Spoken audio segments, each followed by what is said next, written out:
ब्रेकनंतर पुन्हा एकदा आपलं स्वागत। जळगाव जिल्ह्यातील पाचोरा तालुक्यामध्ये सध्या पावसानं विश्रांती घेतली असली तरी मात्र शहरातील दोन्ही बाजूंना जोडणारा मुख्य बोगदा गेल्या 2 दिवसांपासून बंद आहे। त्यामुळे नागरिकांना शहराला 5 किलोमीटरचा वळसा घालून जावं लागतंय। सलग 2 दिवस इथं अतिवृष्टी झाल्यामुळे शेती पिकांचं प्रचंड नुकसान होत आहे। त्यासोबतच जनजीवन देखील विस्कळीत झालंय। दरम्यान या बोगद्यामधून आढावा घेतलाय आमचे प्रतिनिधी प्रांजल कुलकर्णी यांनी। जळगाव जिल्ह्यातील पाचोरा तालुक्यामध्ये काल अतिवृष्टी अशी झालेली बघायला मिळत होती। या पावसामुळे शेती पिकांना मोठा फटका बसला होता, तर अनेक ठिकाणी सखल भागातही पाणी हे साचलं होतं। आता आपण समोर जर बघितलं तर पाचोरा बघितलं तर पाणी साचलेलं आहे। वाहतुकीसाठी हा बोगदा अजूनही बंद करण्यात आलेला आहे।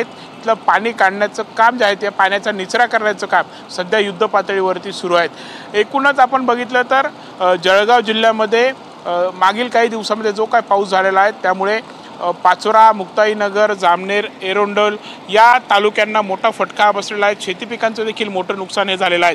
नक्की काय एकूण जळगाव जिल्ह्यातील परिस्थिती ते आपण जाणून घेणार आहोत। आपल्या इथले स्थानिक प्रतिनिधी आहेत मंगेश जोशी।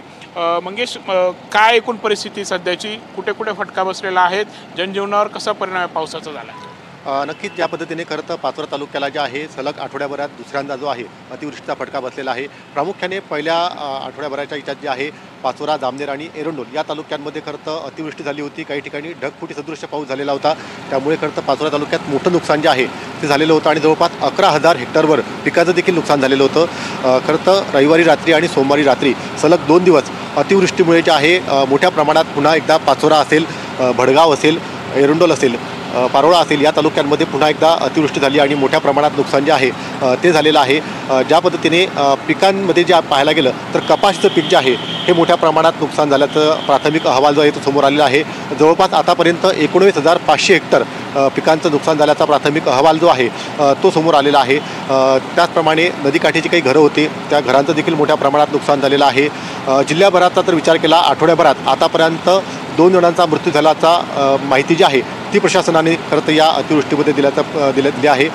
पाचोरा शहरात बघायला गेलं तर काल ज्या पद्धतीने अतिवृष्टी झाली त्यामुळे पाचोरा शहरातील आपण ज्या ठिकाणी सध्या उपस्थित आहोत हा भुयारी मार्ग जो आहे शहराचे दोन्ही भाग जोडणारा हा भुयारी मार्ग आहे आणि या मार्गावरून खरं तर विद्यार्थी, चाकरमानी यांचं खरंच वर्दळ असते।